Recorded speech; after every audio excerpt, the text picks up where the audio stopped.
Assalamualaikum warahmatullahi wabarakatuh. Halo semuanya, perkenalkan saya Fitriani dari kelas B Indralaya dengan NIM 1606 10 11 82 42 90 16. Nah, di sini saya akan menjelaskan mengenai materi tentang skala pH dan penggunaan indikatornya. Kita perlu mengetahui apa itu pH. Jadi pH adalah derajat keasaman yang digunakan untuk menyatakan tingkat keasaman atau kebasaan yang dimiliki oleh sebuah larutan. Nah, dalam ilmu kimia, pH didefinisikan sebagai logaritma aktivitas ion hidrogen atau ion H+ yang terlarut. Jadi skala pH ini digunakan untuk mengukur tingkat keasaman atau kebasaan suatu zat, dan indikator pH itu digunakan untuk menunjukkan suatu sifat itu bersifat asam, basa, atau netral.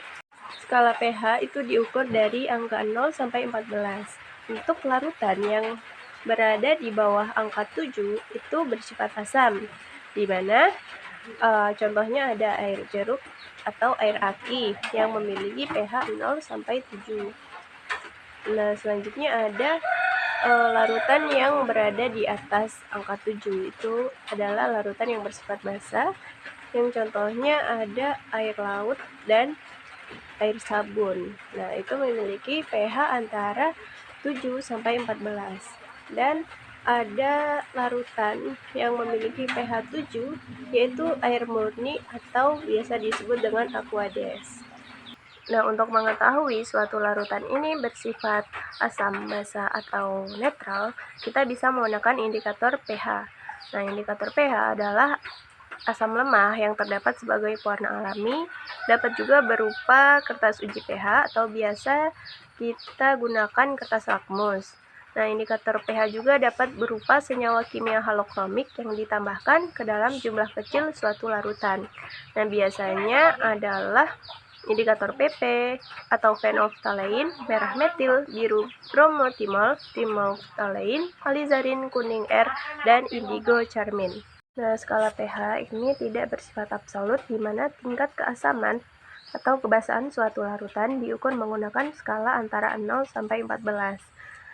Nah, sifat asam mempunyai pH antara 0 sampai 7, sedangkan sifat basa mempunyai pH antara 7 sampai 14. Nah, asam lemah adalah asam yang terionisasi sebagian. Reaksi ionisasinya merupakan reaksi reversibel. Nah, konsentrasi ion H+ dapat ditentukan jika derajat ionisasinya telah diketahui. Nah, terdapat contoh soal yaitu tentukan pH dari larutan asam fluorida dengan konsentrasi 0,1 jika derajat ionisasinya adalah 0,01. Nah, terdapat contoh soal yaitu tentukan pH dari larutan asam fluorida dengan konsentrasi 0,1 jika derajat ionisasinya adalah 0,01. Nah, di sini kita ketahui dulu bahwa asam fluorida adalah asam lemah, dan asam lemah adalah asam yang terionisasi sebagian. Jadi, reaksi ionisasinya merupakan reaksi reversibel. Konsentrasi ion H+ dapat ditentukan jika derajat ionisasinya telah diketahui. Rumus pH asam lemah yaitu pH sama dengan min log konsentrasi dikali derajat ionisasi. Nah, di sini bisa kita lihat rumusnya yaitu pH sama dengan min log konsentrasi dikali derajat ionisasi. Nah, sama dengan min log, kita masukkan konsentrasi dan derajat ionisasinya. Jadi, min log dikali 0,1 dikali 0,01. Sama dengan min log, nah 1 dikali 10 pangkat min 3. Ini dari 0,1 dikali 0,01. Selanjutnya dikonversikan menjadi 10 pangkat. Jadi didapat 1 dikali 10 pangkat min 3. Nah, selanjutnya didapat hasilnya adalah 3. Karena pangkatnya adalah 3, jadi min log 1 dikali 10 pangkat min 3 hasilnya adalah 3. Nah, itu tadi adalah penjelasan dari saya mengenai materi skala pH dan penggunaan indikatornya. Nah, cukup sekian dari saya. Wassalamualaikum warahmatullahi wabarakatuh.